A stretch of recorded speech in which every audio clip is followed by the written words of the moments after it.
songs that suits Krishna's birth, his life, and his karmic involvements. Starting with when Devaki was pregnant with Krishna, she has lot of dreams and hopes that how she wants to raise that baby, to shower him with love and affection, but only to realize that Kamsa is waiting to kill him. She is helpless and she seeks for help at some point to save this child. And then she has the pangs of separation from her own child. When this is on one side, lucky Yashoda, who is not yet aware that she is going to bring up the child as the God himself, she is relishing with joy, with all the hopes and promises that she would give the best of all to her son. And this is depicted with the first two songs. As Krishna grows up, Yashoda realizes he is such a naughty person with the complaints of all the Gopikas in Vrindavan. They come complaining of each tantrums that Krishna has been into, but Krishna somehow convinces Yashoda that this was all not him. It is all such a lie. And Yashoda also believes him. And later on, the Gopikas, who were tormented by Krishna's atrocities, start loving him when he is in the age of adolescence and young age, and cherishes with all the leelas of Krishna's Ras Leelas. Later on, when it's time for Krishna's act of upholding Dharma, he leaves Vrindavan and goes to Mathura to do all his deeds, killing Kamsa, going to Dwaraka, and going to Mahabharata is the main picture where we depict the important scenes of Mahabharatam that has been the turning point through the very famous theme song of Mahabharata series that was telecasted in the television. This is going to be our full portrayal. We request you all and welcome you all to join us and relish in the Krishnatvam that we are going to do today. Hope you all enjoy the program. Thank you.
Yashodamma கேளாயோ Yashodamma கேளாயோ Yashodamma உங்கள் பாலகிருஷ்ணன் செய்யும் அந்த விளையும் இளையும் என்று கேளாயோ யசோதம்மா உங்கள் பாலகிருஷ்ணன் செய்யும் அந்த விளையும் இளையும் என்று கேளாயோ யசோதம்மா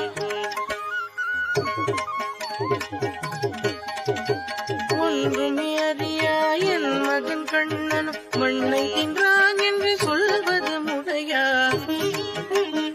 ஒன்றுமே அறியா என் மகன் கண்ணனும் மண்ணை தின்றான் என்று சொல்வது முறையா இதுவும் நியாயமாமா வீட்டில் பிரகடை செய்யலாமா மண்ணு திங்கலையா இல்ல வெண்ணு திங்கலையா காலில் சதங்கையும் சத்தம் வராமலை கள்ளத்தனமாக உள்ளே புகுந்து மேலே கட்டியுள்ள பல கட்டிகளை கீழே இருக்கி இஷ்டம் போலவே மேலே கட்டியுள்ள பல கட்டிகளை கீழே இருக்கி இஷ்டம் போலவே பாலை குடித்தானே அம்மா தயிரை குடித்தானே அம்மா வெண்ணையை தின்றானே அம்மா ஒருவனை எப்படி தின்பான் அம்மா உலகனில் இது போல் நடக்குமா இந்த உலகனில் இது போல் நடக்குமா கேளுங்கோ அம்மா கேளுங்கோ அம்மா ஓ யசோதா கோபியர் சொல்வது நிச்சயமா இந்த கோபியர் சொல்வது நிச்சயமா எப்படி வாயடிக்கிறான் பாரு பிடிக்கலாம் என்றாலும் பிடிப்படுறானா பருவ பெண்களும் ரகசியமாக பெருவாசல் தனி காத்திருந்தாலும் பருவ பெண்களும் ரகசியமாக பெருவாசல் தனி காத்திருந்தாலும் ஒரு வீட்டில் அவன் சதுங்கை நாதமும் ஒரு வீட்டில் அவன் வேணுகானமும்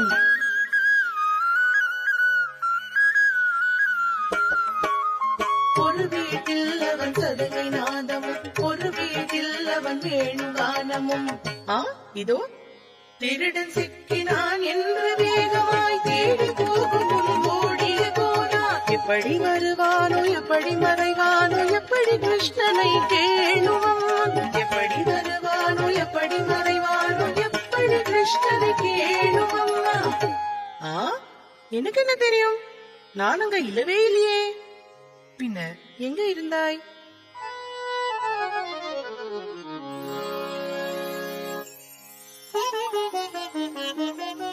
காளிந்தி மடவை விஷமாக செய்யும் காளிங்கதலை மீது தாண்டவமாடி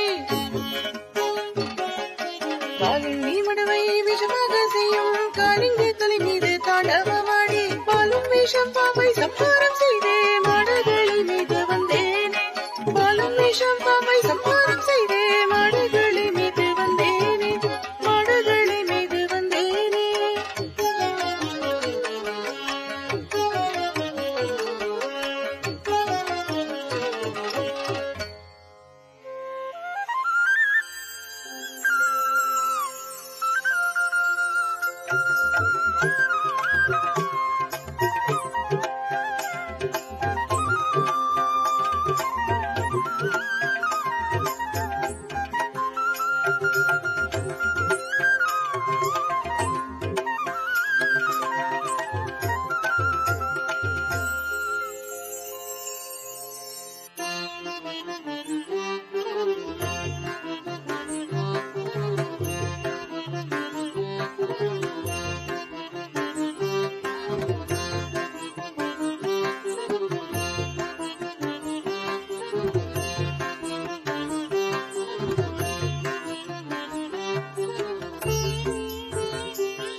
உன்னை காணாமல் உன்னை காணாமல் உன்னை காணாமல் உன்னை காணாமல் கமதனி சானி ஜபமகமரி கரிச உன்னை காணாமல் உன்னை காணாமல் உன்னை காணாமல் உன்னை காணாமல் அதினவನೀತ ಅಭಿನಯ ರಾಜ ಕುಲಬಾಲ ಕೋಟಿ ಪ್ರಕಾಶ ವಿರಗ ನರಕ ಶ್ರೀ ರಕ್ಷಕಮಾನ எத்தனை முறை நான் எங்கிச்சாவின் பித்தமனை எனையாட் கொள்வாய சூடிய வாடலை சூடிய வாக்களவாடிய சிந்ததை ரொம்பத்தா உதகியாக படித்திடுவாயா பாவை விரகம் பரகிடுவாயா ஆயர்தம் மாயா நீவா ஆயா மாயா ஆயர்தம் மாயா நீவா ஆயா மாயா ஆயர்தம் மாயா நீவா ஆயா மாயா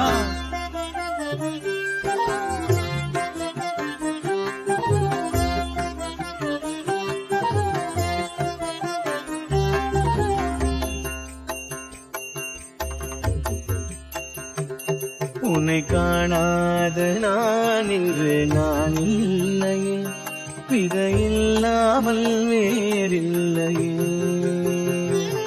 உன்னை காணாத நான் இன்று நான் இல்லையே விதையில்லாமல் வேறில்லையே மாய தீருடன் கண்ணா கண்ணா காம கலைகள் கண்ணா கண்ணா மாய தீருடன் கண்ணா கண்ணா காம கலைகள் கண்ணா கண்ணா உன்னை காணாத நான் இன்று நான் இல்லையே விதையில்லாமல் வேறில்லையே நிதம் காண்கின்றவா கூட நிஜமல்ல இதம் சேர்க்கும் கணா கூட சுகமல்ல நீ இல்லாமல் நான் இல்லையே உன்னை காணாமல் உன்னை காணாமல் உன்னை காணாமல் உன்னை காணாமல் கமதனி சானி ஜபமகமரி கரிச உன்னை காணாமல் பெண் நெஞ்சு தடுமாறுது விதையில்லாமல் வேறில்லையே ನಲಿನ ಮೋಗ ಶ್ಯಾಮಲ ರಂಗ ದಿನ್ ದಿನ್ ಕಳದಿನ್ನ ನಟನ ಭಾವ ಶ್ರುತಿಲಯ ಗಂಗ ಕಳದಿನ್ ದಿನ್ ದಿನ್ನ ಸರಿವರ ತುಂಗಾದ ಬಾಡು ಮರುದಿನ ಉನಕಾಗಿ ಎಂದು ರಾಧಾದಾನ್ ಉನಕಿನ ರಾಧಾದಾನ್ ಉನಕೊಡು ರಾಧಾದಾ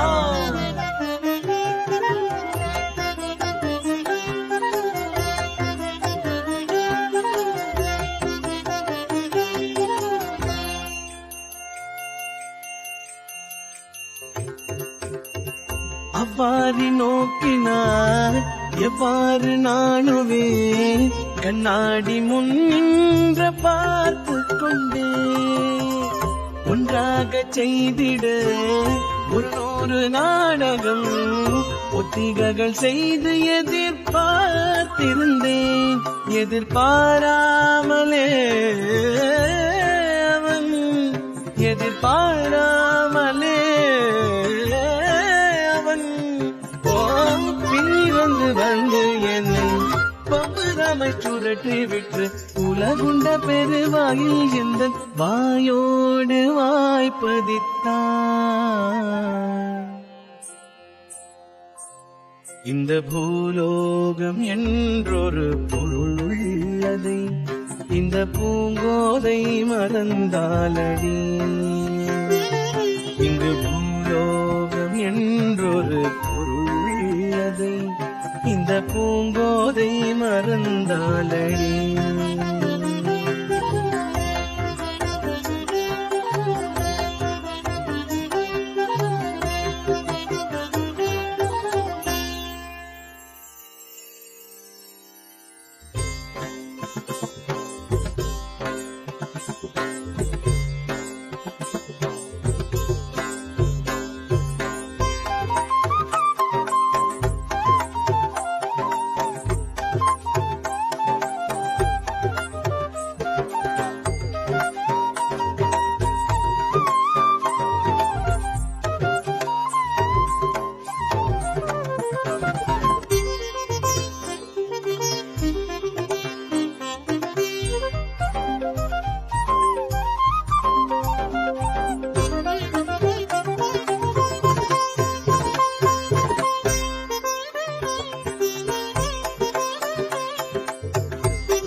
నిసగనిస మపనిదప నిసగనిస మపనిదప సగమ గమ మమని పనిద సగమ గమ మమని పనిదగని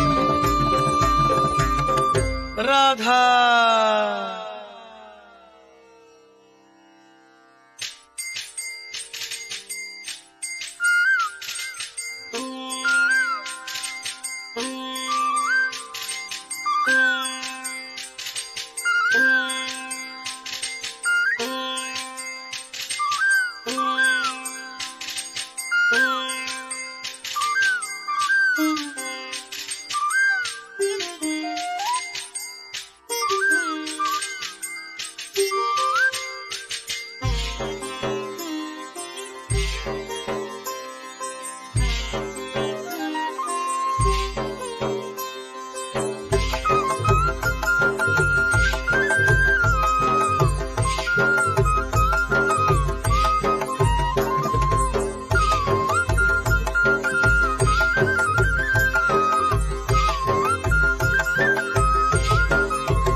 कभी मुस्काए कभी चिढ़े कभी बात करे, राधा कैसे न जले, राधा कैसे न जले, आग तन मन में लगे, राधा कैसे न जले, राधा कैसे न जले। मधुबन में भले कान्हा किसी गोपी से मिले, मन में तो राधा के ही प्रेम के ही फूल खिले। किस लिए राधा जले, किस लिए राधा जले, बिना सोचे समझे, किस लिए राधा जले, किस लिए राधा जले।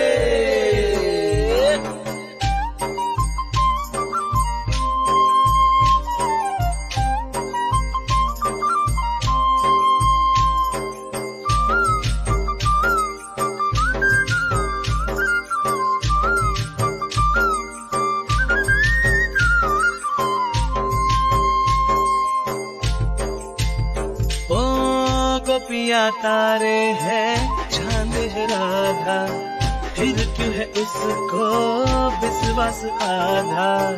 कान्हा जी का जो सता इधर उधर ध्यान रहे, राधा बेचारी को फिर अपने पे क्या मान रहे। गोपिया आनी जानी है, राधा तो मन की रानी है। गोपिया आनी जानी है, राधा तो मन की रानी है। सांझ सखारे जमुना किनारे, राधा राधा ही कान्हा पुकारे। हाय हाय हाय हाय।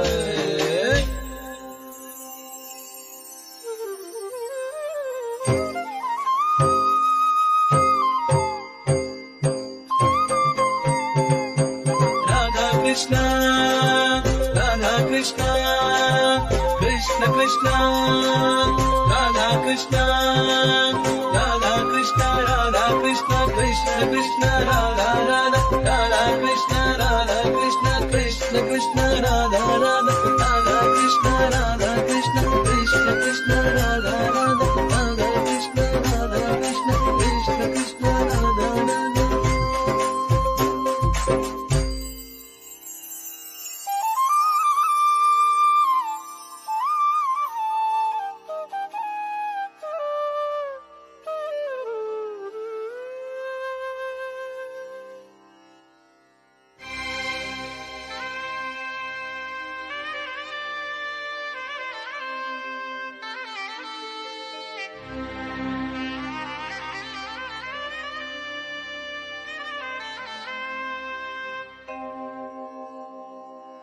புல்லாங்குழல் கொடுத்து மூங்கில்களே, எங்கள் புருஷோத்தமன் புகழ் பாடுங்களே.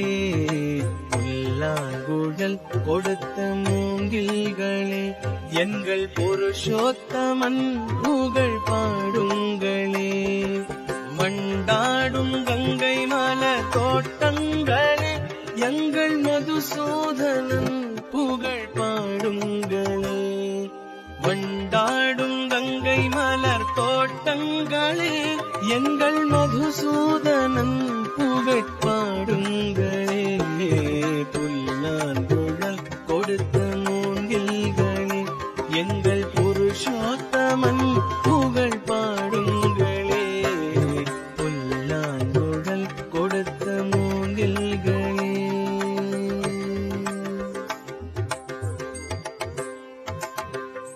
பன்னீர் மலர் சொரியும் மேகங்களே, எங்கள் பரந்தாமன்மை அழகை பாடுங்களே. பன்னீர் மலர் சொரியும் மேகங்களே, எங்கள் பரந்தாமன்மை அழகை பாடுங்களே. தென்கோடி தென்றல் தரும் ராகங்களே, எங்கள் ஸ்ரீ கிருஷ்ணமூர்த்தி புகழ் பாடுங்களே. தென்கோடி தென்றல் தரும் ராகங்களே, எங்கள் ஸ்ரீ கிருஷ்ணமூர்த்தி புகழ் பாடுங்களே.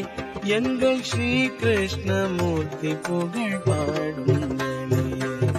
புல்லாங்குழல் கொடுத்த மூங்கில்களே, எங்கள் புருஷோத்தமன் புகழ் பாடுங்களே.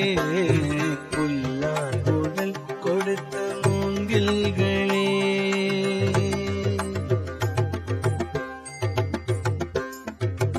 குருவாயூர் தன்னில் அவன் தவழ்கின்றவன்,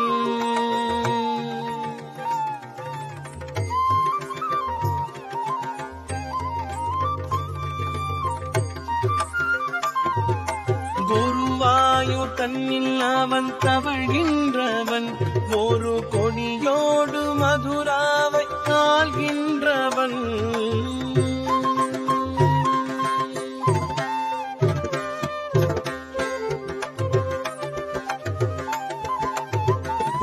ஒரு கொடியோடு மதுராவை ஆள்கின்றவன். திருவேங்கடத்தில் அவன் அருள்கின்றவன். திருவேங்கடத்தில் அவன் அருள்கின்றவன். அந்த ஸ்ரீரங்கத்தில் பள்ளி கொள்கின்றவன். அந்த ஸ்ரீரங்கத்தில் பள்ளி கொள்கின்றவன். அந்த ஸ்ரீரங்கத்தில் பள்ளி கொள்கின்றவன். புல்லாங்குழல் கொடுத்த மூங்கில்களே, எங்கள் புருஷோத்தமன் புகழ் பாடுங்களே. புல்லாங்குழல் கொடுத்த மூங்கில்களே.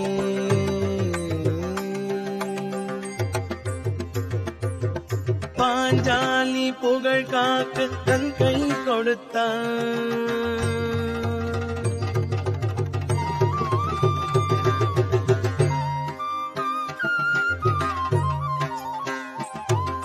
பாஞ்சாலி புகழ் காக்க தன் கை கொடுத்தான். அந்த பாரத போர் முடிக்க சங்கை எடுத்தான். அந்த பாரத போர் முடிக்க சங்கை எடுத்தான். பாண்டவர்க்கு உரிமையுள்ள பங்கை கொடுத்தான். பாண்டவர்க்கு உரிமையுள்ள பங்கை கொடுத்தான். நாம் படிப்பதற்கு கீதையரும் பாடம் கொடுத்தான். நாம் படிப்பதற்கு கீதையரும் பாடம் கொடுத்தான்.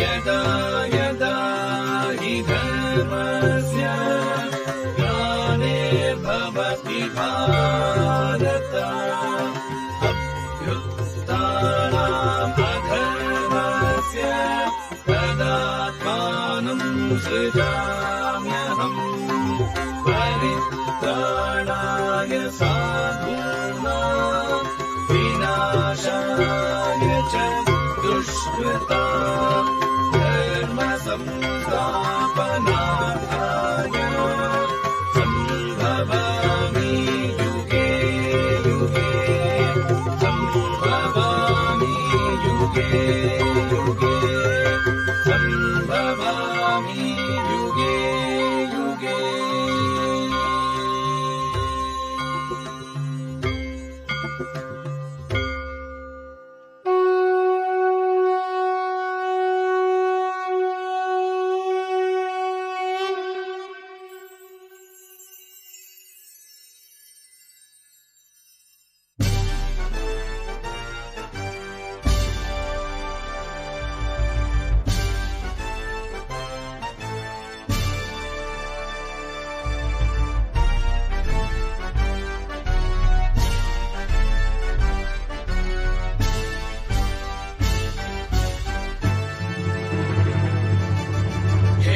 कथा संग्राम की,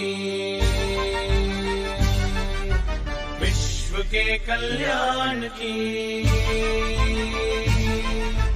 धर्म अधर्म आदि अनंत, सत्य असत्य कलेश कलंक, स्वार्थ की कथा परमार्थ की। शक्ति है भक्ति है, जन्मों की मुक्ति है, जीवन का ये संपूर्ण सार है। युग युग से कण कण में, सृष्टि के दर्पण में, वेदों की कथा अपार है। देवों की गाथा है, देवों की भाषा है, सदियों के इतिहास का प्रमाण है। कृष्णा की महिमा है, गीता की गरिमा है, ग्रंथों का ग्रंथ ये महान है। महाभारत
है कथा संग्राम की,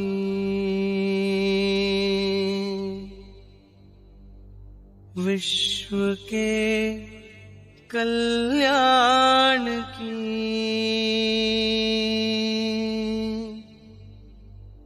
धर्म अधर्म आदि अनंत, सत्य असत्य कलेश कलंक,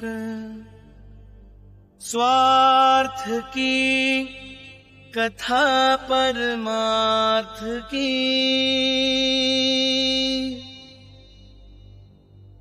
कृष्णं वन्दे जगद्गुरुम्।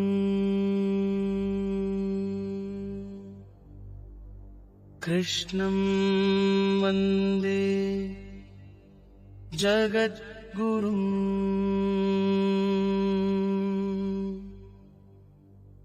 कृष्णं वन्दे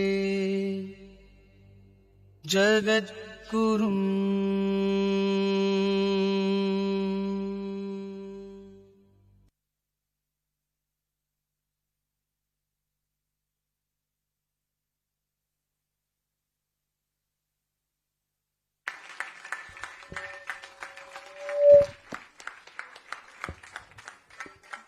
The artists truly deserve a huge round of applause.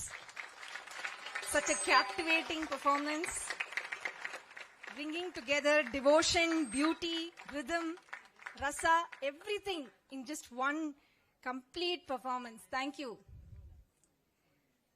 We request Shefali Akka and Shri Ramachandra Prasad ji to kindly felicitate the artists.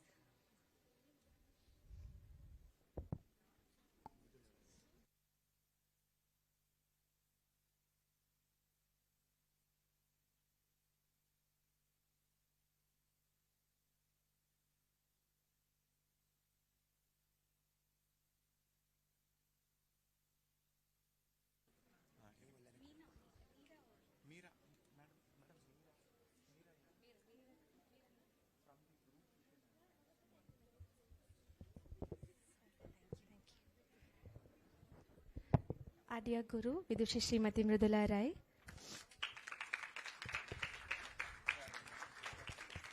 Performers, Ritanya,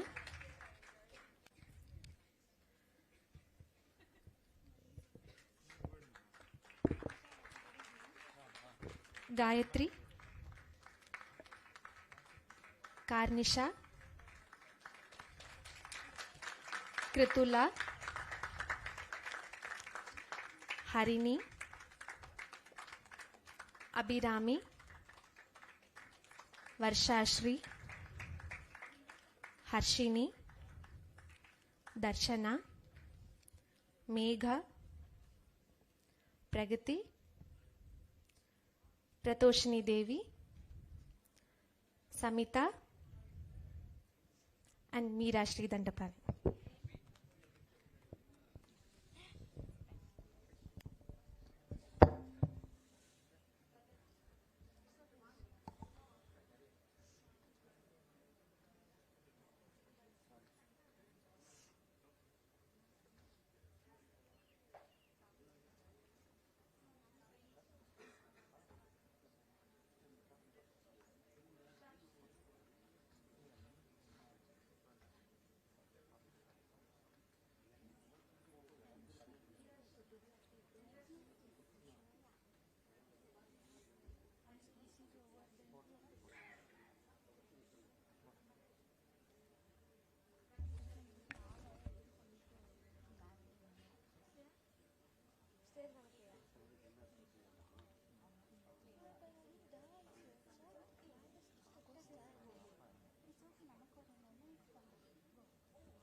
We will now proceed towards a power-packed keynote address.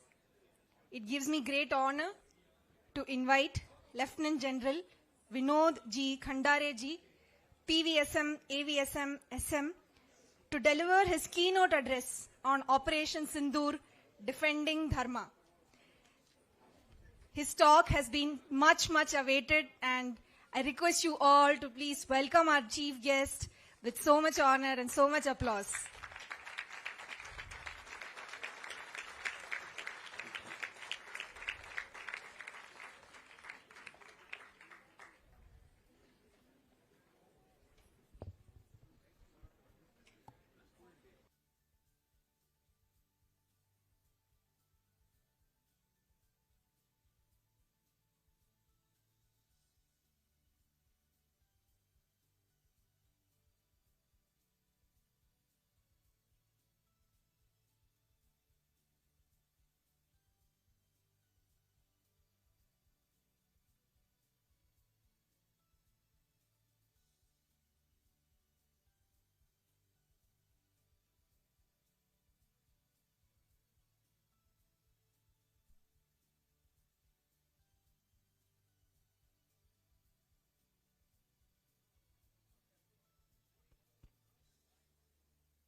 Namaskaram, Jai Hind, Jai Bharat. May I have your attention, please? Okay, I am the last speaker for today's session, but I am very pleased to see the hall is full. So obviously everyone seems to be interested in Operation Sindoor. But it is always the last person who takes the team to victory.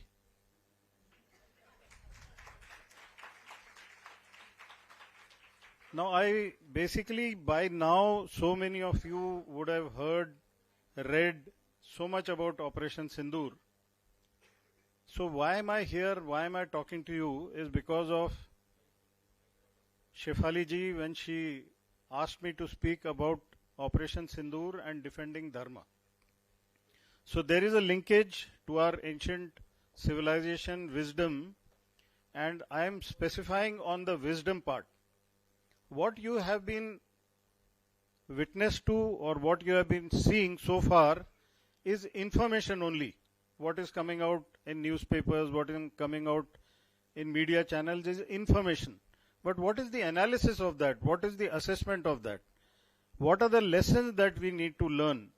And is it that lessons are to be learned only by a few people while we will only watch? That is not true. There are certain statements which I will make and I will request you to focus on that. My first statement is, nations go to war, militaries execute. So if anyone thinks that it was a military conflict was just a way of executing what the nation thought is appropriate through a mechanism where the political goals were given to the military and military planned it as per that and executed. Now I will specify this. Again, a lot of people feel that Operation Sindoor started based on Pahalgam. Was that the start point? Let me take you back a few years and remind you that our western neighbor, whatever you can describe, has always been a part of a global plan to tie down India. Our development and growth strategy or trajectory has to be stunted because our growth is so fast that the existing powers do not see you happily coming ahead. So let me take you back to 2014, 2015, and that is the time when Prime Minister Modi makes an attempt, goes to Lahore, end of 2015, while he is coming back from Afghanistan, breaks all protocol, takes a huge risk and lands up in Lahore with the aim of spreading goodwill to do what? To ensure that both the countries can be at peace so both countries can progress. That is the vision, that is the desire which the Prime Minister has, and within a week you have the Pathankot airbase attack. Within a week. Even then, there is still an attempt. We give an invitation to their intelligence agency to come and see which of their rogue group was involved. What happens? Nothing.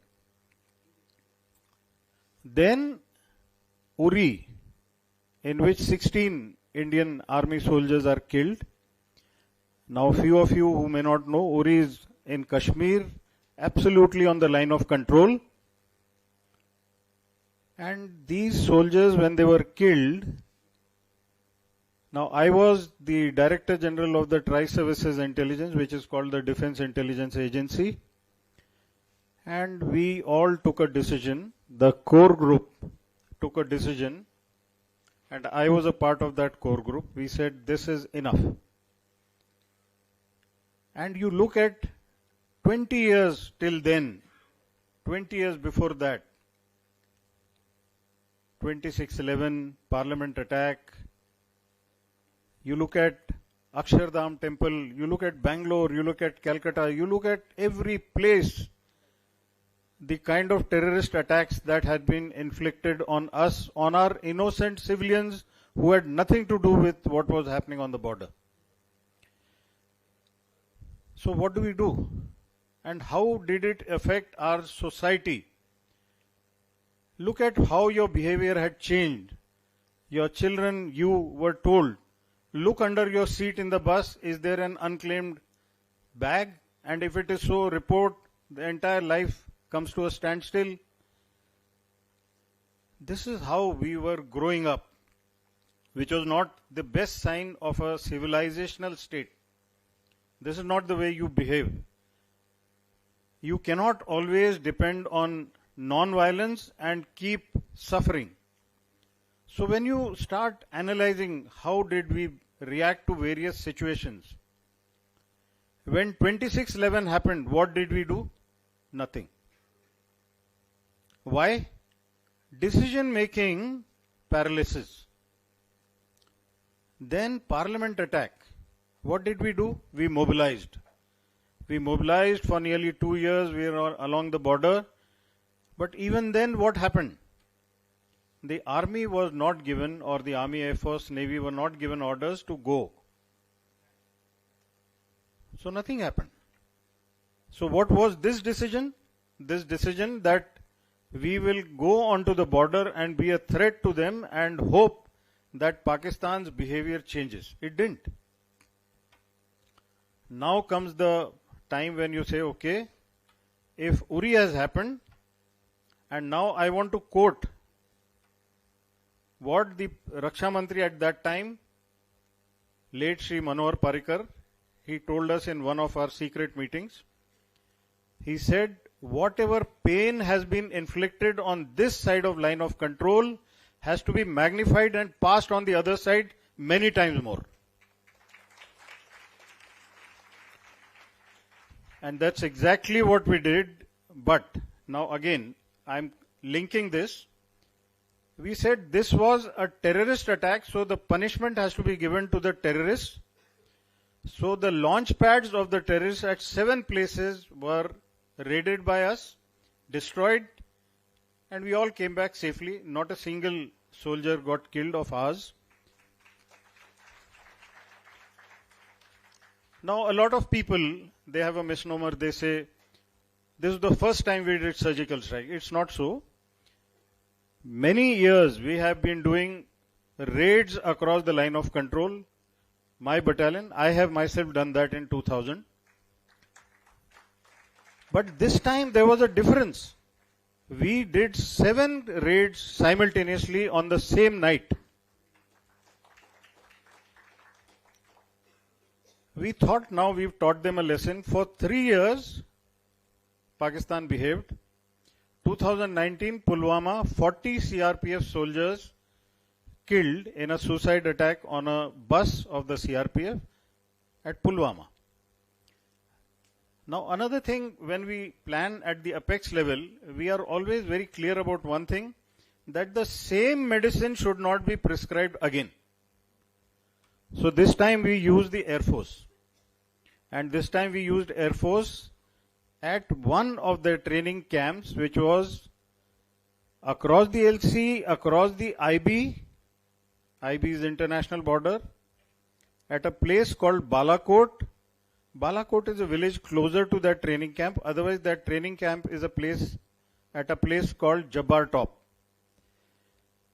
Precise missiles, precise rockets hit that particular training camp. Now, both during the surgical strikes after Uri and at Balakot, we learnt one lesson. And the lesson was, we were facing our own people who were doubting whether we had succeeded or not.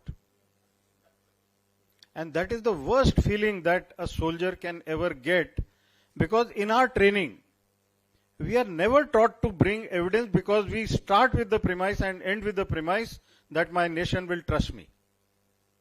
And this was the worst feeling in our life that we have ever had. And by then I had put more than 40 years in the army. I don't think I had ever faced this kind of a situation where primetime TV debates were talking about whether we really went across, whether we really succeeded. I would invite these so-called people to come with us. I'm sure they'll come back with their pants wet.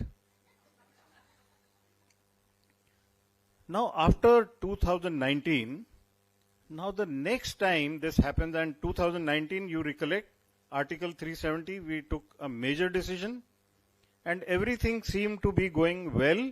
At times, the civil administration also has to be careful, because overconfidence can also lead to some lackadaisical approach.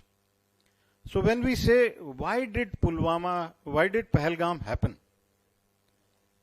You know, it is always good to find your own mistake. And when we say, why did Pahalgam happen? There was a flurry of activity of tourism. The locals of Kashmir had never earned so much of money, which they started earning money because of tourism influx. 2.5 crore tourists and pilgrims both went to Kashmir. Now that was the time when the new DG Police of Kashmir felt that, you know, the presence of the military needs to be reduced and replaced by CRPF. It took time, because also please understand the methodology of functioning, the ethos and the capability of the CRPF and the military is very different. It cannot be compared, and it cannot be said that one can be replaced with one. It cannot happen like that. And sure enough, we had to pay a price, because I had gone there somewhere in the month of November 24, and there used to be a company of our 3rd Battalion of the Rashtriya Rifles in that same area. So when they were pulled back, the CRPF did not go exactly at that place, but stayed down below at the road head from where the Amarnath Yatra starts. The amount of deprivation, hardships which a military man can undergo without complaining may not be so for everyone. So there was possibly a void, and this got noticed. How does somebody notice this? Obviously, there are some locals, there are sleeper cells, there are sympathetic people. They would have informed. And this is how the whole thing got planned. Now, during the daytime, it was mentioned that the tourists who had nothing to do with Kashmir or with India and Pakistan were gunned down mercilessly after ascertaining their religion.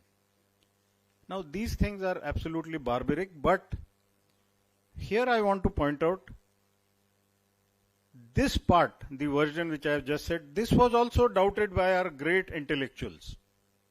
They started questioning whether this was really, whether it happened or not. There were pictures available, pictures with tourists who were killed, their trousers down. Which person while dying takes his trouser down? So obviously things were there, and these are the fault lines in our civil society which are made use of by the enemy. Now, so far so good, which I have narrated, but during the day there was one more important thing which was mentioned about Swayambodh and Shatrubodh. Within the military services, this is a part of our training and education, that when we brief our people, when we prepare them, the first 2 columns of our orders are about information about the enemy and information about yourself. So we have well imbibed this ancient wisdom for many decades now. But what exactly does the nation need to know? What we have to do, we are doing. What does the nation have to do? This is particularly important, please pay attention. When you identify your enemies, if I wake you up at 2 o'clock at night and ask anyone, which countries are enemies of India, I think immediately in your sleep also you'll say Pakistan and China. Now maybe because of Trump you'll say USA also. But all the same, if these are the enemy, These are the identified enemies. Who are your potential enemies? Potential enemies also include these countries around our periphery who are opportunistic and will play a game when it suits them. So you've got to be very careful about the potential enemies as well. Now, if you know that these are the enemies, then how do you look at them? You have to look at them the way Lord Krishna used to look at the enemy, to say the eyes or the vision or the prism through which Lord Krishna used to look at Pandavas was different, and the way he used to look at Kauravas was different. Here we are a civilized society. We have our own norms, ethos, traditions, beliefs, and we look at everyone with that same thought. This is the biggest mistake we make.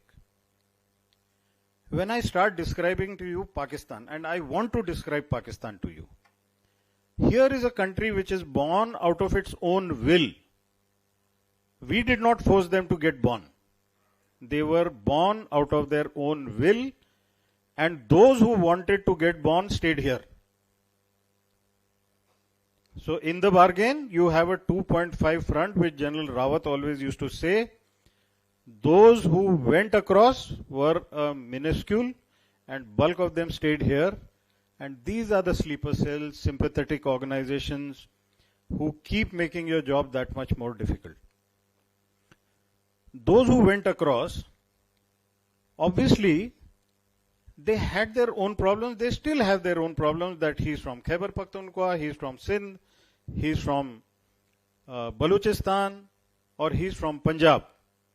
But the domination of that nation is by the Punjabis.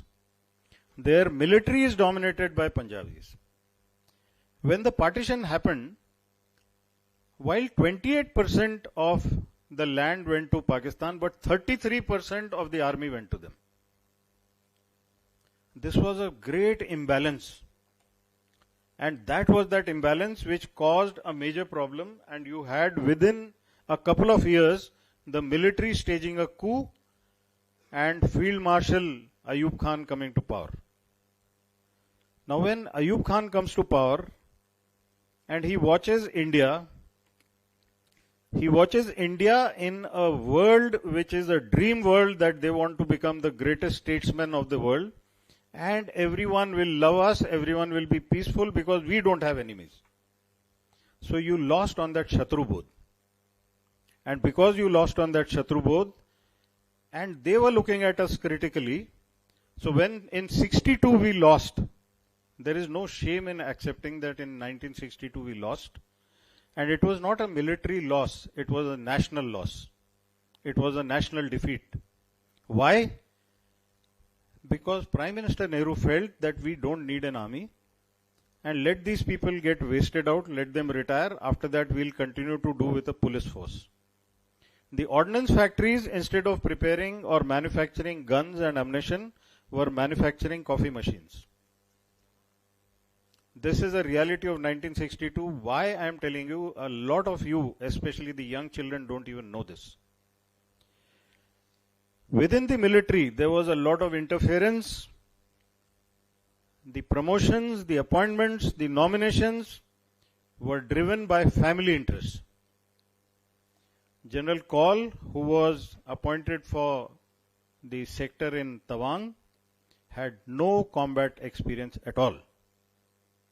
And when the chips were down there, he was in Delhi. So that is the kind of terrible situation we had in 1962. All the good fighters became prisoners of war. They suffered at the hands of Chinese. When they came back, you all do not know. We have seen the kind of torture they underwent. Their backs, the entire skin was peeled off because they had been beaten black and blue. Becoming a prisoner of war is not easy. Seeing this, Ayub Khan decides that now in the year 65, Prime Minister Nehru has died. He feels that Lal Bahadur Shastri is a simple man, 5 feet tall. So he can be overpowered because Ayub Khan is 6.5 feet tall, and he feels that here is India at its political and military worst. And that is the time when he starts attacking. I was a child, school child, in Delhi when this started. Lal Bahadur Shastri, in his booming voice, people used to love him. And he said that we are in a bad situation. We don't have food grains for our military. So he, as a Prime Minister, said he'll eat one meal a day and once in a week he'll have complete fast. Including me as a school child, we all did that.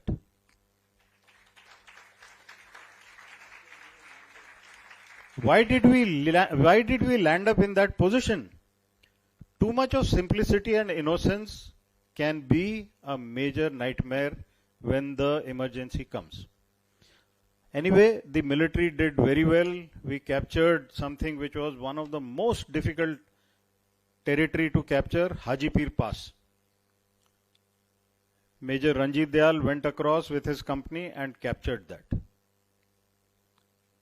Many people feel that the ceasefire which took place was because we had lost. On the contrary, we were on the outskirts of Lahore at Ichhogil Canal.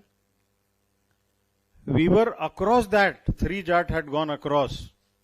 An Anglo-Indian commanding officer, Colonel Desmond Hayde, was leading his Jat troops. You had Ranjit Dayal, a Sikh gentleman, leading his troops from Para Battalion, which were not Sikhs. So when we are talking of Indian Army, all of you have been saying unity in diversity. That is exactly what we are. We are a living example, provided people have the vision to see it. When Shastriji did not come back, he came back in a coffin. And I, as a child, have attended his last rites, and I know exactly how painful it was. You lose a Prime Minister who should have continued for another 10 to 20 years to make India great. And after that, again, we got serious in trying to prepare ourselves. The military did what it did its best with Field Marshal Manekshaw.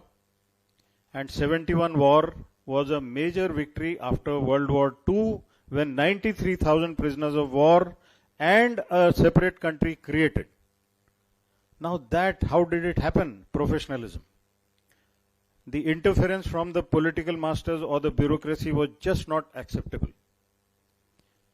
So when we talk about the military, military is the last resort to a nation. So when all of you talk about the factors or how we decide on national power, we say diplomacy, information, military, economics. No, this is what the West teaches you. This is wrong. Economics has to come before and military has to come in the end. So here comes the issue about we also in the military were shedding off our colonial baggage. We were getting into ancient wisdom. And very recently, we did a project called Project Udbhav. You can go on internet and check. Project Udbhav is basically to rediscover our wisdom, because India is a land where we have seen major wars, major battles. This business that non-violence was something just in the last couple of decades. It had nothing to do with our heritage. And we have to learn lessons from the wars that our forefathers fought. So when we start coming further, and then Kargil happens, and this is all leading to Pahalgam. Now why does Kargil happen? Again, a lot of you have not connected the dots because nobody has told you. Somewhere in 1980, 81, 82, we find that the northern areas where we have glaciers, where Siachen Glacier is, which is our area, Pakistan very merrily was issuing permits to mountaineering expeditions to visit those areas. It is like I give a permit for someone to visit my neighbor's house. I have no lien over it, but I am saying that is my area, go. So in 1984, Captain Sanjay Kulkarni and his team of officers from Fort Kumau go to Siachen Glacier where the temperature is minus 45 degrees. The altitude is 16,000 to 21,000 feet above sea level, where the oxygen is so less that you can't breathe and you don't have the luxury of oxygen cylinders for everyone. So he jumped from the helicopter. Before he jumped, he threw a bag of atta because he didn't know where he was jumping, because on the surface it seems it is snow or ice, but that could be just a cover over a crevasse, and if you go into the crevasse, you just can't get your body out. And you'll freeze to death within 10 seconds. So the complete lot lands up there. This was in 1984. 1985, Pakistan attacks. They are beaten back. 86, they attack. They are beaten back. 87, they attack. They are beaten back. 88, they again attack. They are beaten back. Who is the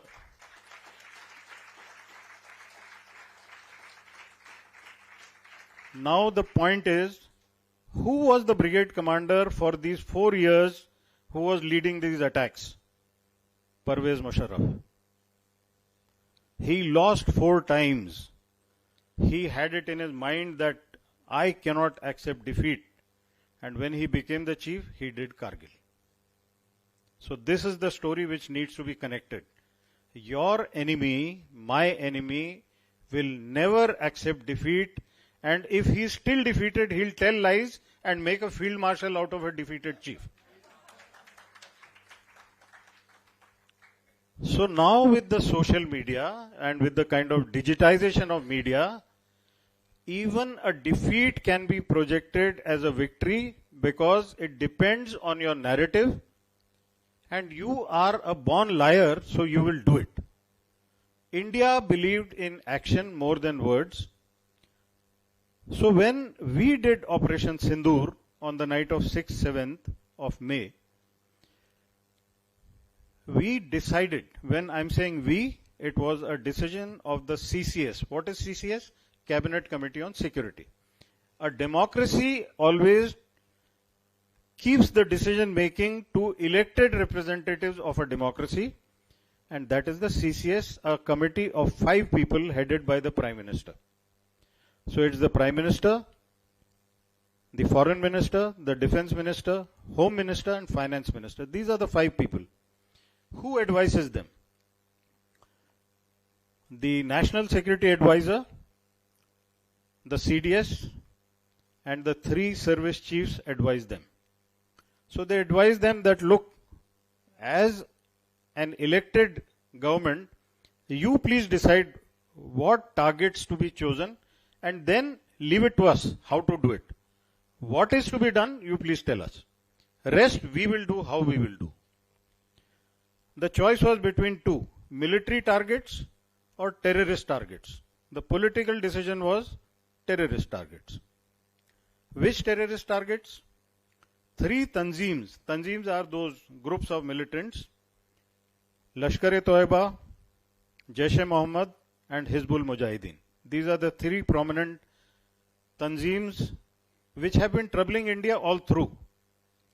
There are a whole lot of atrocities which they have committed. 26/11, Lashkar-e-Toiba. Parliament attack, Jaish-e-Mohammed. All atrocities in Jammu Kashmir, Hizbul Mujahideen. Hizbul Mujahideen, Sayyid Salahuddin is their leader. And look at the travesty of justice. Sayyid Salahuddin belongs to Kashmir. His village is a village called Soibug. And how does the government function in Kashmir? His sons are in government service of the state. What kind of scrutiny is this?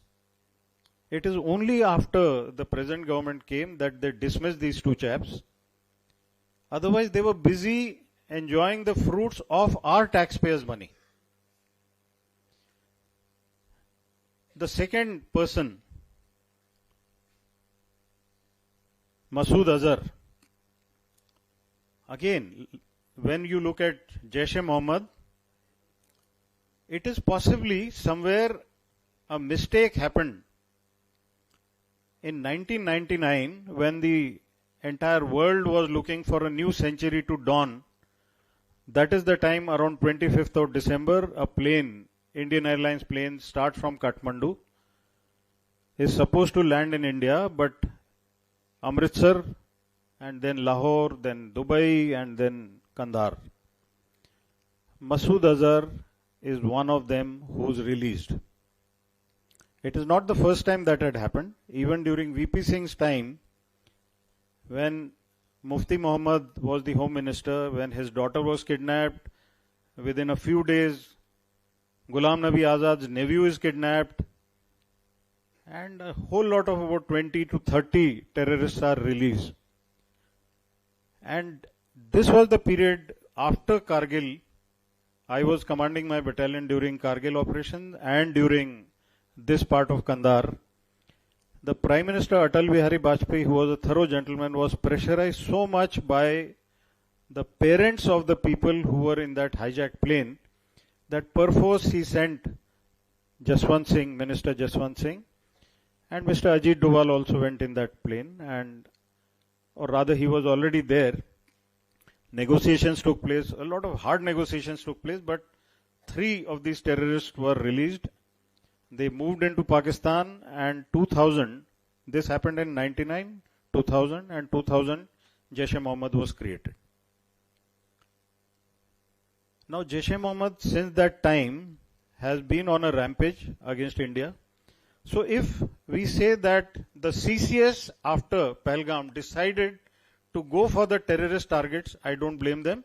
Or rather I say that this is exactly, they had clarity of thought that we will go for the terrorist camps. We will go for the terrorist headquarters. What is your imagination about the terrorist headquarters of Lashkar-e-Toiba or Jaish-e-Mohammed? 6-story building, concrete building. Where? In Bahawalpur. Where? In Muridke. Those were the revered buildings where youth, Pakistani youth used to be brought and said, look, you will be a part of this system. These are the people who are teaching the Kafirs a lesson. Now we wanted to bring these buildings down to convey a message that nothing is invincible for us. So far what we had done, we had crossed line of control during surgical strikes, during Balakot. This time we said we will cross international border also and hit in Pakistan, Punjab. The power of Punjab is in these areas. Now the point here is, the military decides, okay, we will use these aircrafts, we'll use these missiles, we will decide on the time, and we decided that this particular time will be such that civilians will not be there. This will not be namaz time. Whomever we are going to kill will be those associated with these terrorist groups. Otherwise at night 1 o'clock, no civilian has any business to be in these madrasas or in these headquarters. So night 1 o'clock, past 1 o'clock, Operation Sindoor starts on the night of 6th and 7th of May. Scalp missile is used, and those pictures are available for everyone to see on social media. Videos are there. This time we did not make a mistake for our own people because we showed them evidence. How does Pakistan react? And immediately after that, there is a hotline, permanently hotline between the 2 Director General Military Operations. Our Director General Military Operations, Lieutenant General Rajiv Ghai, rings up his counterpart and says, we have destroyed your terrorist camps. We do not have any further intention, but should you retaliate, we have plans. And this is the deceitful. We were fully aware that when he says that Janab hum kuch nahi karenge, he is going to do it. And we had a plan which is called the escalation ladder. Today morning escalation ladder was mentioned by Jagannathan. So we always plan it in a manner that I do this, what will he do? And if he does this, I am ready with this. So that escalation ladder is always planned and prepared in a manner that when you finally do conflict termination, you should be a winner. So we had planned that.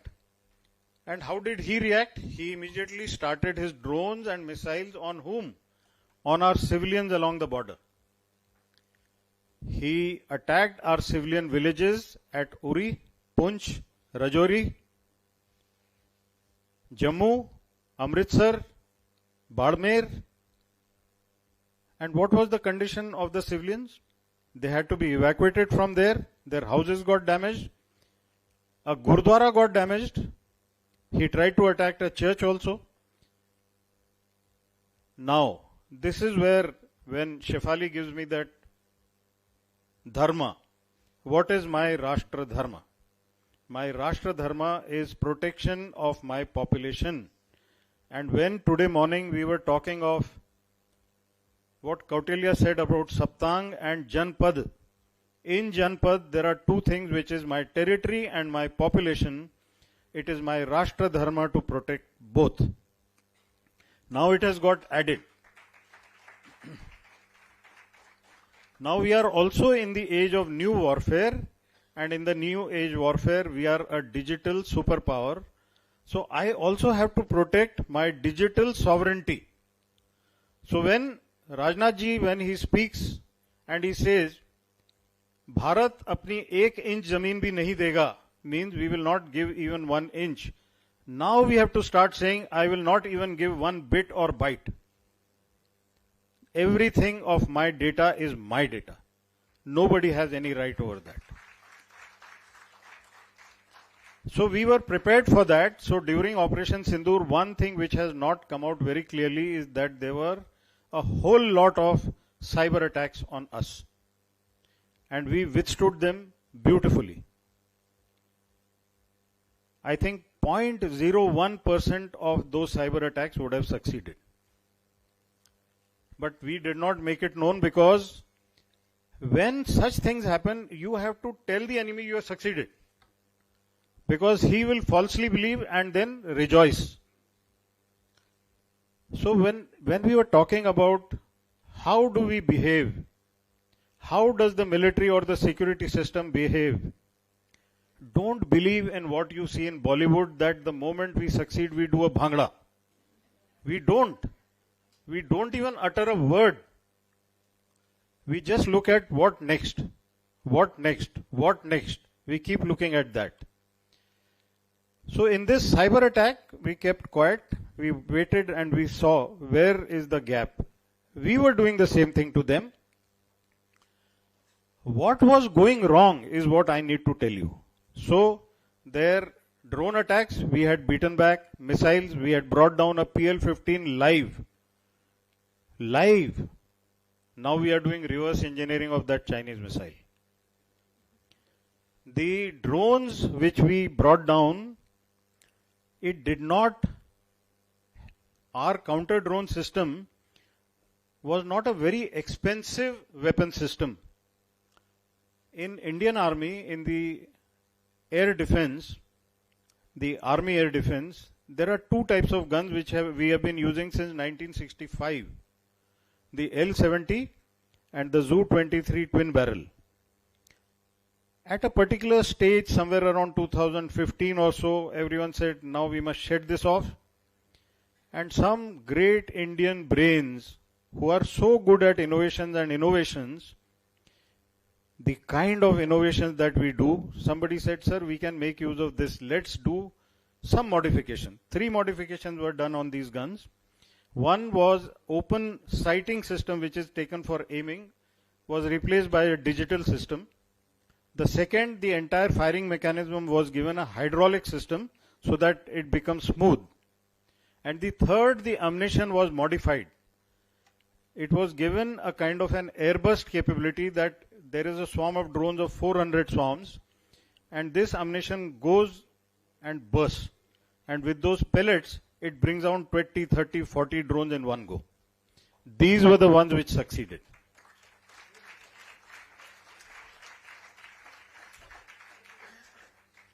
Now I must tell you what was going wrong was our media.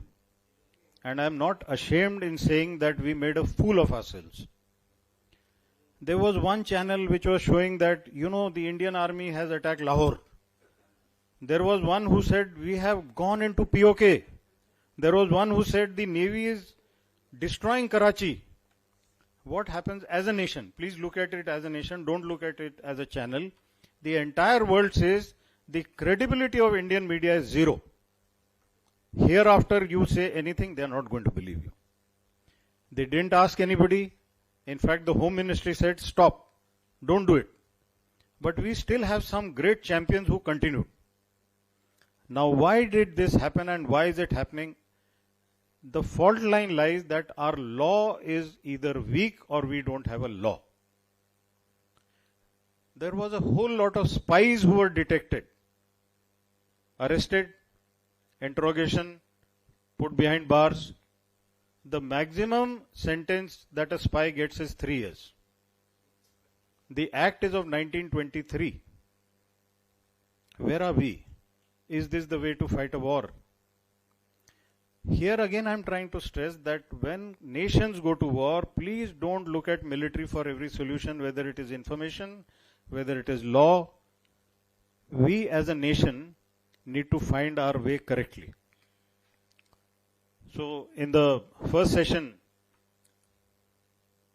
Priyam ma'am, when she said that is India ready, and she said we are not, I agree with her. I agree with her fully. We need to do much more to be ready because the threats are real. And if we see whether this war that we fought, Operation Sindoor, was it India versus Pakistan only? No. We were fighting Pakistan, China, Turkey, Azerbaijan and the great Trump, who had nothing to do with it, but he behaved exactly like that third empire who sits in AC environment and raises the finger. So the point here is, why do we expect, and since morning there have been people saying India doesn't have a friend. You will not have a friend. You as a nation and Israel as a nation will always struggle to find partners. There are nothing known as friends in international relations. You either have partners or allies. We do not believe in the theory of allies, because then it is conditional. You have to do something which your ally wants you to do, and that is the reason USA is unhappy with you, because in Quad they wanted us to fight China. India does not believe in fighting somebody else's war. Pakistan is always, it puts itself on offer for a price to fight somebody else's war. You look at how there is a difference between the two militaries. Not a single prime minister, president or a military chief after retirement settles in Pakistan. They are all either in UAE, Dubai, they are in Saudi. This person now will go to USA because he's been bought. There's plenty of money that has been given to him. So that is why he is parroting the language that has been given to him.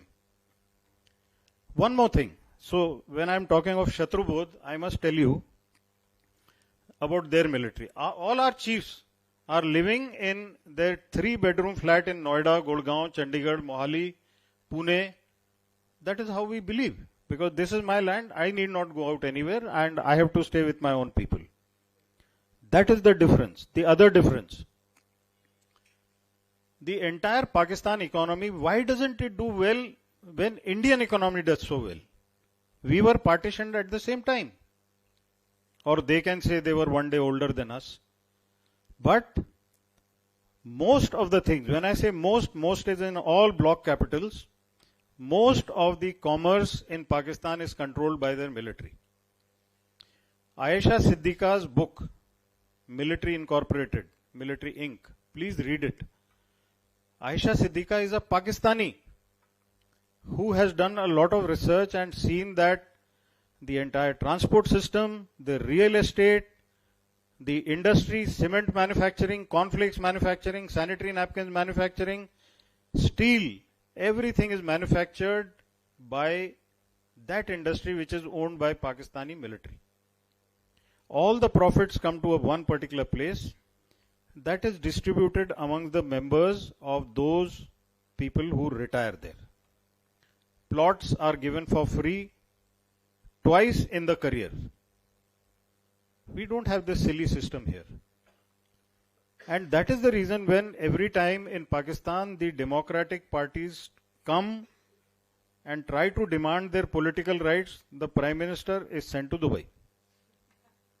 Nawaz Sharif, one unique Prime Minister who appointed 5 chiefs of army staff and all 5 of them sent him going.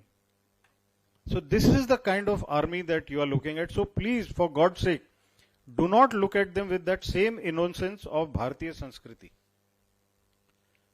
You cannot trust them at all.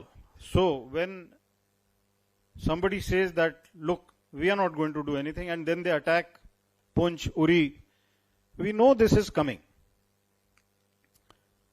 When I was commanding my battalion and during the Kargil operation, my corps commander was Lieutenant General Khanna. He came and he asked me, Vinod, which is the battalion of Pakistan opposite you? So I said, sir, they are 15 Punjab of Pakistan. He said, I am a Punjabi and I'll tell you a secret.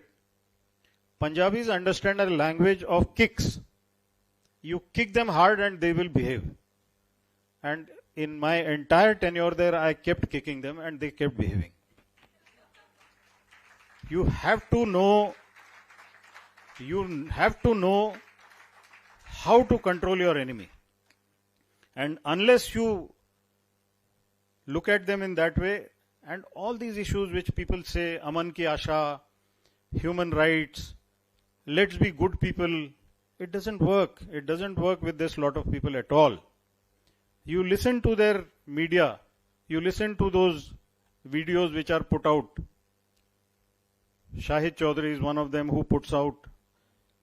He asks a small kid who's studying in class 4, who is the enemy of Pakistan? He says, India. Okay, what will you do? He says, I will destroy India. Class 4th kid. Because this is the education they have been given. The history syllabus, everything is given like this to them. There is another person, he asks, India is planning to do Operation Sindoor Part 2. That person says, we'll destroy them. But how will you destroy them? They are so powerful. No. We will destroy them. No, but you have some logic. हाँ, हमारे में जज्बा है और हमारे पास atomic हथियार है. This is his concept of destroying India. So when we went in for Operation Sindoor, this is one point that you have to see. This was one high technology war which the entire world is acknowledging, because in this war, not a single plane crossed the international border, not a soldier crossed international border, but the effect on the other side was felt using missiles, ammunition in a manner that they had to ask for a ceasefire. What was that? You heard about the accuracy, precision and speed of BrahMos. Now BrahMos is one weapon which is Indian property. For many decades, we kept on depending on imports of our arms and ammunition, every weapon possible, ships, everything imported, something from Russia, something from France, and we were very proud of it. During our growing up stage, people used to say, India is so powerful that we are the largest importers of weaponry. I think we should have been ashamed, and we were ashamed. And that is when we started this Atmanirbharta initiative, in which we decided that we have to give it a push. We created a number of schemes. The BrahMos is a joint venture, Russian and Indian company, where the bulk of the share is of India. The IP is now with India. So this is high tech. Even in low tech, the AK-203 rifle is also a joint venture between Russians and India. This is not only enough between the government sectors. Now, when we talk of transport aircraft, C295 is an aircraft which is a joint venture between Airbus and Tata. And this is in Vadodara. More and more joint ventures, because we have been fooled enough for a number of decades that transfer of technology. Transfer of technology never happens, and by the time it happens, there is new technology around. So we have started that new model of joint venture, and bulk of what we are acquiring now, we are trying to be Atmanirbhar, but here I must tell you, at the press of the button, everything is not possible. So some critical components will still come from abroad, but gradually we will ensure that the percentage of indigenous content by cost or by component will keep rising on India's favor. So when you keep hearing that the chips, the quantum mission, the artificial intelligence mission, we are trying to speed up. In a way, Trump is helping us because our young smart kids are coming back. A lot of NRIs have already started coming back. Pessimistically, a lot of people used to call this as a brain drain. We are optimistic. We said this is a return on investment. We have a young means about 35, 38 years old person in Atlanta, and he's got a factory in Texas also. He's from Pune, and he's very good in AI and robotics. I think about 10 years back we contacted him. We said, why don't you bring back your technology and money? You create a factory here on your mother's name. He did that precisely. And there are many of them. I'm just giving you one example.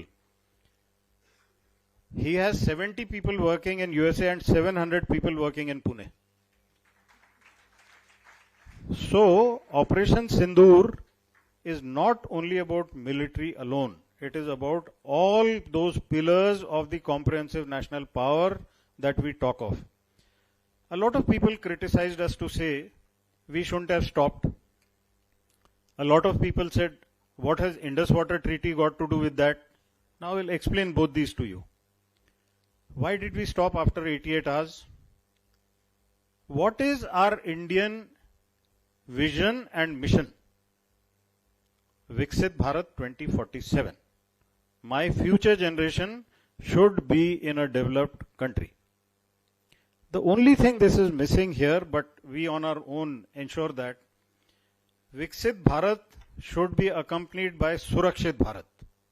If you don't have Surakshit Bharat, history will repeat itself and you'll again get enslaved, especially when you're rich. Because everyone will make a beeline for this country and you'll again be enslaved because you're again possibly intellectually deficit and you don't know how to protect your wealth. And this is again from the ancient wisdom. Some examples were given. We also believe in it in the military. The Shakti part, Shakti, Saraswati, Shakti of education. We want that. And we always train and educate our people very well. With that comes wealth. So Lakshmi comes automatically. But if Durga is not there, both will be lost. So that is the reason we must look at complete end-to-end solution. Otherwise, you will not have things properly.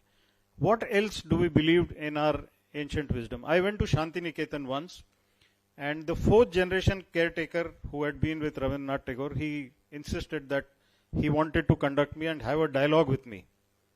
And when we were going around, so under the mango tree, there are circular open places where students sit. So I was amused seeing this because I had not seen this in any university.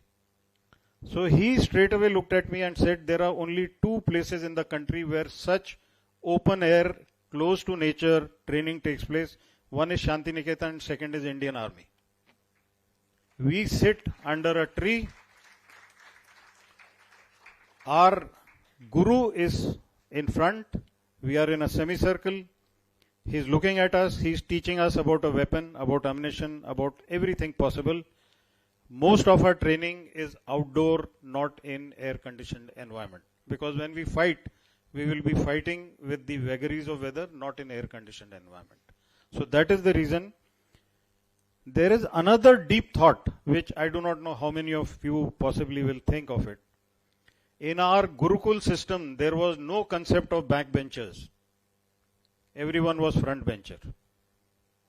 But when we blindly imitate and ape, so the people backbenchers, they decide to sleep. I don't know whether they're sleeping now. But this backbencher concept is not a part of our culture at all. Everyone is connected to the Atma of the Guru. You are looking into his eyes and imbibing everything. So that is another thing which I thought I must tell you, that frequent accusations that the military is colonial, it is not true at all. In fact, many places we find that we are much more than that. Okay. Now, why did we stop at 88 hours is Viksit Bharat? Because wars are costly. If our entire budget gets into that, we will not be able to recover, because when you go into a full-fledged war, take it from me, 2 decades of your economics is destroyed. So you will have to postpone 2047 to 2067. So better teach a lesson and teach a good lesson, and then put a threat that I'm coming again. He can't sleep. Now when Operation Sindoor has not stopped and Indus Water Treaty has been suspended, what does it mean? When nations go to war, your kinetic and non-kinetic leverages have to work. Water is a very good leverage. Why is it a good leverage? 1960, there was a treaty signed between the two countries, division of water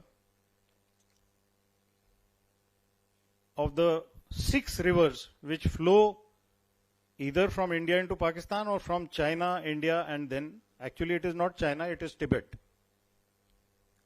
So when these waters were divided, I think again we were in that falsehood. We are a great nation, we are a great civilization. We gave away 70% of this water to Pakistan and only 30% to us. I think this is the most foolhardy treaty I have ever seen. And in 2019, when I was in the NSCS, we decided to review this. A proper study was done by one Mr. Devinder Sharma, whom we took into the National Security Advisory Board. The National Security Advisory Board is a captive think tank of the NSCS. He, along with one of the university, I'm not naming that university, they did a thorough job of it. And this presentation was given by us to the NSA. He looked at it, very happy. He went to Modi ji and he said, this is what we should do when we get a chance. And we should take 50% water and give them 50% water. Because our population is more, Punjab, Haryana are fighting for water. Rajasthan is not getting water for agriculture. So this is stupid. You are giving water to them, they are growing something, and then that growth, economic growth, they use that same money to buy weapons and fire at us.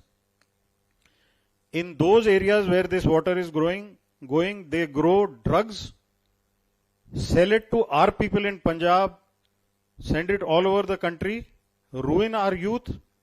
So let's switch off the tap. That is the thought behind which we started looking at Indus Water Treaty. So somebody made a mention, Modi ji सुबह उठे और उन्होंने Indus Water Treaty suspend कर दी. We are in 2025. This study was done in 2019 and locked and kept for a trigger which Pakistan offered to us.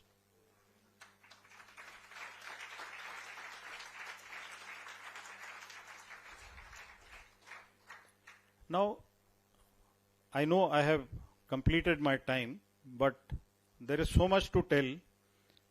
And why I want to tell you this is because what you get to see from media and what you get to see from people is second hand. What I am telling you is primary, because I have been a part of what we did in Uri. I have been a part of what we did in Balakot. I have been a part of Operation Sindoor. My term had finished in March. And I kept telling Rajnath ji that it's been 6 years since I retired. Now I need to go to Pune, look after my family. My father-in-law is very old. I need to look after him. And he said, "Dekhte hain, General Saab, rukiye, dekhte hain." And 22nd April when it happened, I didn't have the heart to again talk to him about this. So only when Operation Sindoor stabilized on 12th of May, I requested that I think now we have stabilized. And I know for sure that we are not going to do anything, although we keep telling we are doing it. So on 16th of May, I left. So whatever I have told you is from a position of knowledge and authority that I have told you. And my only request to all of you, because I am firmly of the conviction that everyone in this hall is a nationalist and a patriot. So most of the things which I have told you should not go out of this room. You must hold it close to your heart for the simple reason, if something goes out from here, it is the lives of the soldiers who are on the border which are at risk. There is so much which needs to be done for internal cohesion. And I had told M.R. Venkatesh, my good friend, that I will talk about the Constitution. So this is the last point I am making. I am of the firm conviction that that half front needs to be corrected, and for that either a constitution amendment on a number of things or a new constitution is required. I am of the firm belief that charters, policies, processes are not cast in stone. They have a life, they have an expiry date. Things change, aspirations change, and you cannot say that whatever was given in that book, now nothing will happen. Why am I saying that? Last 70 years plus, maximum damages to the nation have happened because of two things: poor governance, bad law enforcement. It is a state subject. How can national security be ensured if you have Kerala on its own steam, Manipur going somewhere, Bengal on its own, Gundas in UP,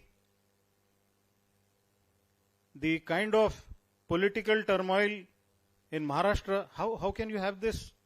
You obviously need something better, and that is exactly this good thought which came up, unity in diversity. Unity is something where people start saying federal structure. Okay, you dreamt of federal structure, it didn't work. Change it. You don't expect somebody else to come and tell you change it. COVID, classic case of health failure. Again, a subject which is uniquely divided between the state and the center. When we had to buy ventilators, Maharashtra government was bidding against MP in China. How can you do that? Every primary health center, as per a design, is supposed to have 5 rooms. One is for the doctor, one is for the paramedic, one is for the dispensary, one is for the medicine store, and one is for detention. Most of the primary health centers which I have seen have 1 room and a veranda. Corruption has ensured that 4 rooms have gone to somebody's bank account. Corruption is a major issue here that needs to be controlled drastically. Education. If we say that a child educated in Kashmir should be able to get a job in Gujarat or in Manipur, or today, is it possible? It's not. We need to get our act right on this. And the funniest part is about environment. How can environment be divided between states? There is a cloud which is coming from Maharashtra to MP. Maharashtra does seeding, it goes and rains in MP. There is a fight. There is a tiger which crosses, he is my tiger. How can that happen? Something wrong with us. We need to correct that quickly. And last but not the least, law, legal.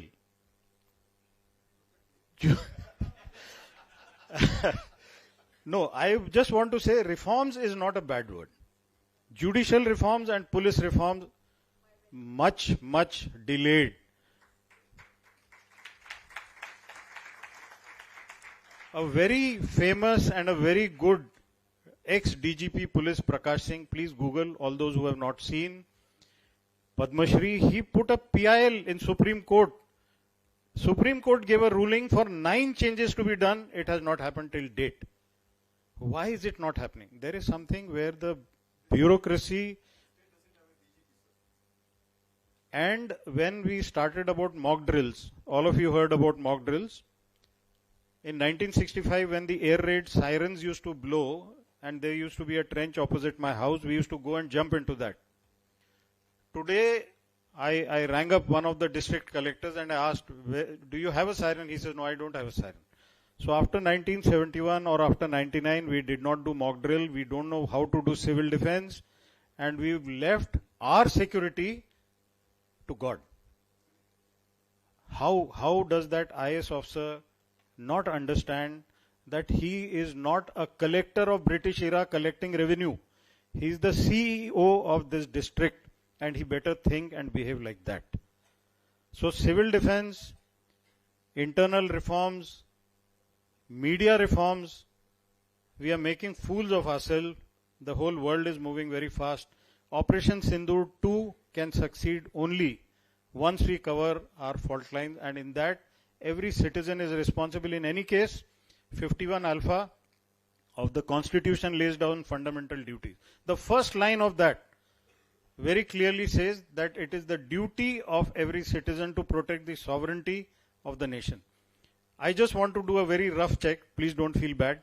How many of you have read the Indian Constitution properly, complete? Please look at this. And I asked the same question in one university.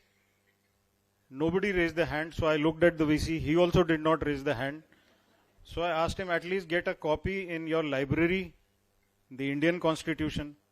We talk about Constitution, and all those who talk about Constitution have not read it. They show a red book, I don't know, Mao's red book or what is it, I have no idea. In our Army Chief's office, in our Chief of Army's office, there is a Constitution kept, and the preamble is on the wall. We all, military officers, General Bakshi is also here, we all respect the Constitution so much that in entire South Asia, India is the only country where the army has not revolted nor done a coup. I think we deserve a big clap.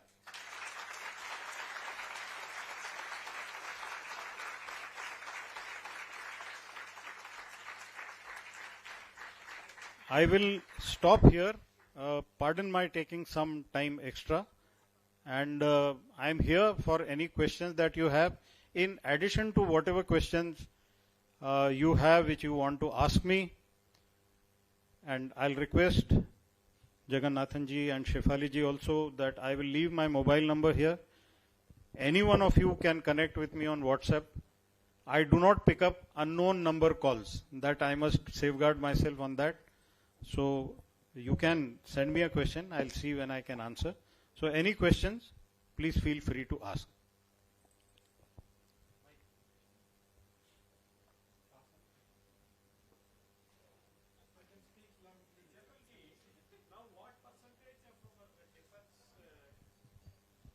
Manufacturing is domestic and what percentage we are importing?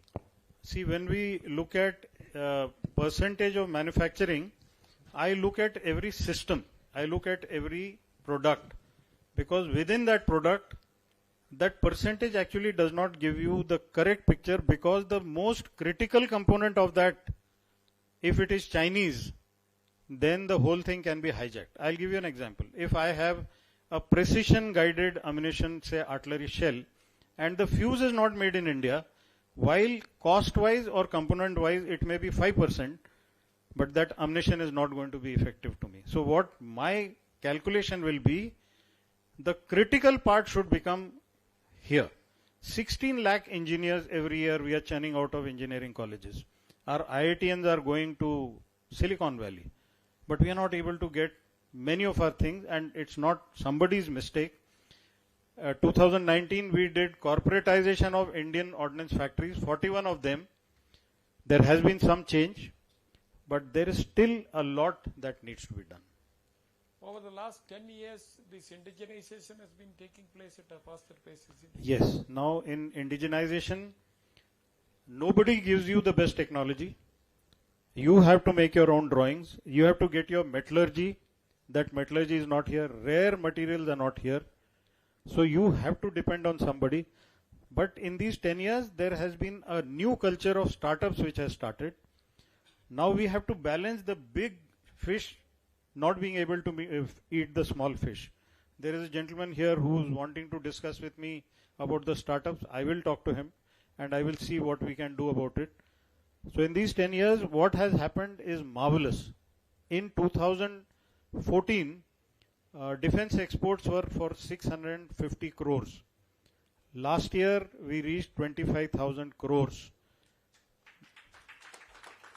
And by 2030, we want to reach 50,000 crores because that is the same money which we are going to use. And there is lethargy in the work culture because in this defense sector, two things are important. This labor union business has to stop. And second, the L1, the lowest bidder, because the lowest bidder is normally one who's getting things from outside, white labeling it and passing it on. So these two things have to stop, and for that, the military has no control over it because it is the citizen who has to be honest. It is the citizen who's doing some certification, who's doing some inspection. I'm not doing inspection, but I'm using it with the trust that the gentleman who's doing it in Bangalore or Hyderabad is honest. And why did we go for corporatization? Every week we used to have one accident of artillery ammunition, tank ammunition, and our soldiers were dying. This was shown to Prime Minister Modi ji, and he said, how can we accept all this nonsense? But we accepted nonsense for 70 years. Once some 10 years back, I went to for the first time DRDO office and to meet one of my friends. And in the lounge there were many foreigners. Then I asked him when he came to take me inside. He said, we are all dependent on foreign companies. So that was the position. So this is exactly how I told you our thought process was. Foreign ka hai, acha hai. Hamara hai, galti hai. Now it is the other way. So we are saying, instead of getting a white skin, let me get my NRI back. Okay. Excellent presentation. Yeah. Thank you.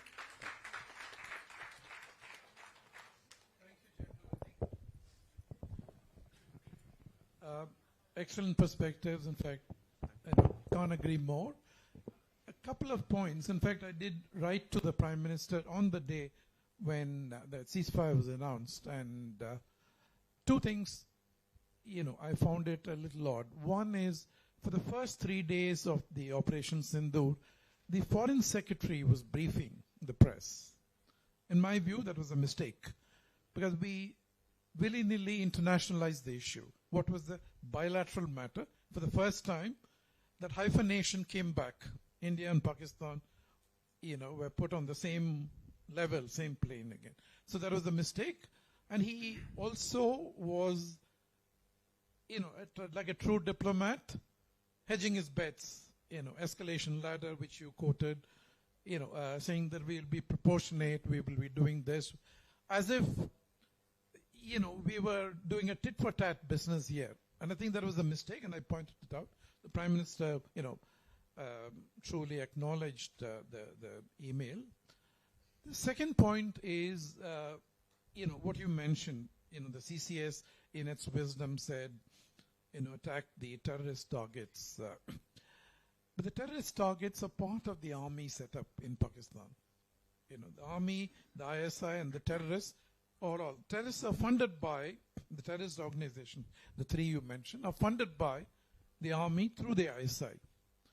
So, you can't say he is enemy, I wouldn't go after the other person, etc.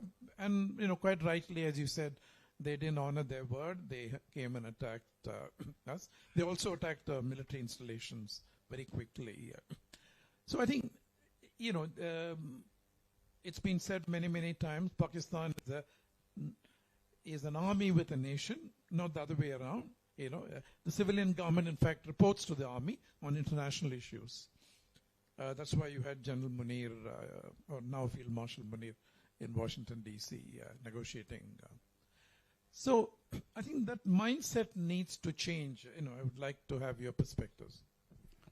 Two things. Firstly, in every situation, every conflict, we always have the foreign secretary starting the business. Even during Operation Vijay Kargil, we always started with that and then handed over to the military, which happened subsequently also. Because when you saw the media conference handled by the Director General Military Operations, all three, the kind of conviction and the kind of depth of knowledge they had, we don't expect anybody else to have it. So, and the point which is very clear here, a diplomat will talk diplomatically. A military person will talk straight. He means business. So when we showed them the evidence of the satellite imagery from American commercial company Maxar, it was for the entire world to see that we were not showing them the ISRO satellite Cartosat 3 imagery. Because if we had shown that, again, people would have said, oh, you manipulated it. So problem is here. And the other thing, whether this does leave an impact over our bureaucracy and the political leaders, that selection of your political aim has to be realistically done. And advice of military, obviously it will never come out in open as to what advice was given. But that will still be more realistic, and I think people do learn with that. And maybe when immediately on night 9th, when we went in for those 11 air bases and we destroyed those air bases and the radar stations and the air defense systems, the result was for everyone to see. So I think there are many things which cannot be spoken in open public, but after every war, conflict, undeclared war, you still learn. With that, we will... Sir, we will have to close now. If there are any more questions, maybe we can take it offline with the permission of... Sure. Yes. Thank you so much, sir. It was truly an enlightening conversation and discussion. Thank you so much for all the insights that you have shared with all of us. We're truly honored. We request Air Vice Marshal Vijay Kumar ji to kindly felicitate Lieutenant General Vinod Kandare ji. May I please have Vijay Kumar ji, Air Vice Marshal Vijay Kumar ji, on the stage.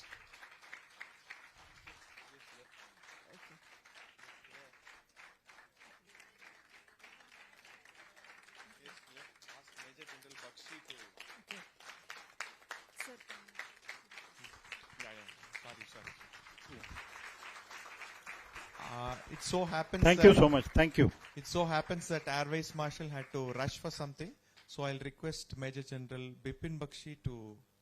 And as General Bakshi comes here, I'll tell you a small incident. How did Abhinandan come back?